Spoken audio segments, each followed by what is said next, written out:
Salut à tous, bienvenue sur No Comments News. Aujourd'hui, on fait le tour des actualités mondiales et africaines qui font la une. Conflit en Ukraine, politique africaine, tout ce que tu dois savoir en quelques minutes. Abonne-toi et active la cloche pour ne rien rater.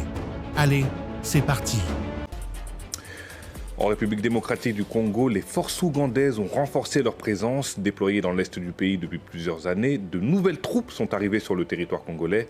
L'objectif, selon les autorités, renforcer les opérations contre les rebelles ADF, un groupe affilié à l'État islamique.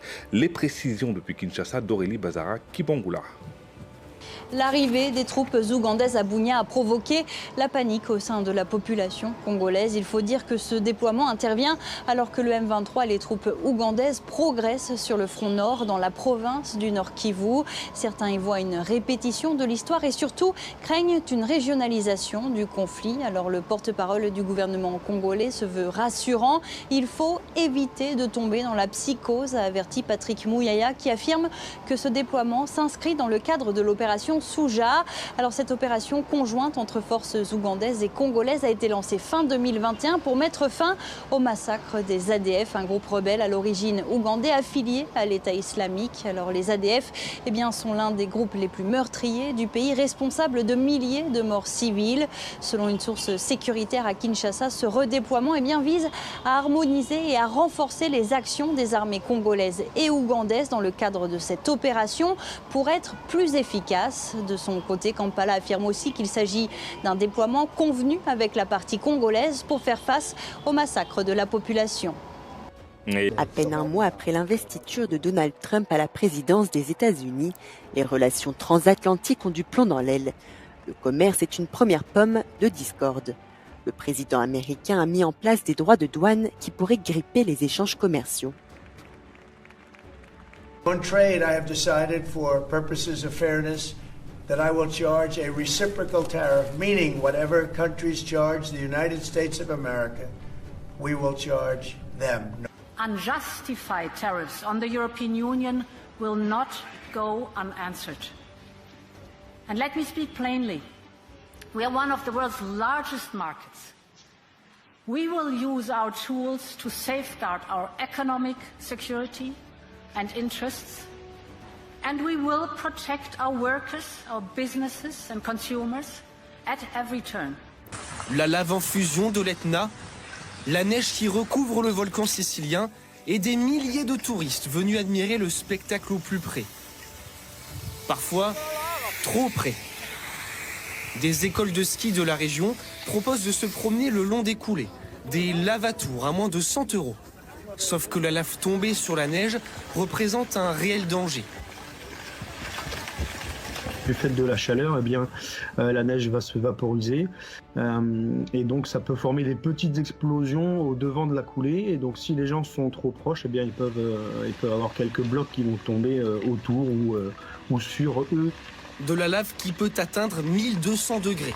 C'est pour cette raison que les maires des villes situées au pied du volcan ont ordonné de rester à au moins 500 mètres des coulées. Directive totalement ignorée par des personnes inconséquentes. Il est confirmé que c'est le comportement imprudent de personnes non équipées et non formées qui est à l'origine de la plupart des accidents et des appels au secours. Lundi, 8 personnes se sont perdues au cours d'une excursion. Elles n'ont été retrouvées que plusieurs heures plus tard. 4 autres avaient déjà disparu dans la nuit de samedi dernier. Sur place, les secouristes italiens n'en peuvent plus. Je suis ici dans un double rôle, à la fois comme secouriste, mais aussi... En République démocratique du Congo, Bukavu est désormais sous le contrôle des rebelles du M23 soutenus par le Rwanda. Depuis mardi, les travailleurs de la Croix-Rouge continuent d'enterrer les corps des victimes du conflit dans une fosse commune. John Kashinzwe, un responsable de la Croix-Rouge de Bukavu, affirme que son équipe a récupéré 18 corps disséminés à travers la ville. Des corps qui erraient par-ci par-là dans la ville de Bukavu. Et lorsque nous avons eu une garantie sécuritaire, nous sommes mis à ramasser les corps à travers la ville de Bukavu, afin que ces corps soient inhumés ou enterrés dignement et avec sécurité.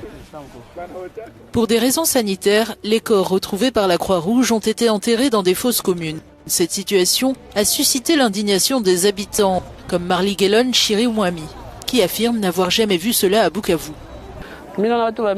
Beaucoup de gens ont perdu la vie dans cette guerre. Nous, les habitants de Bukavu, ne voulons pas la guerre, nous voulons la paix.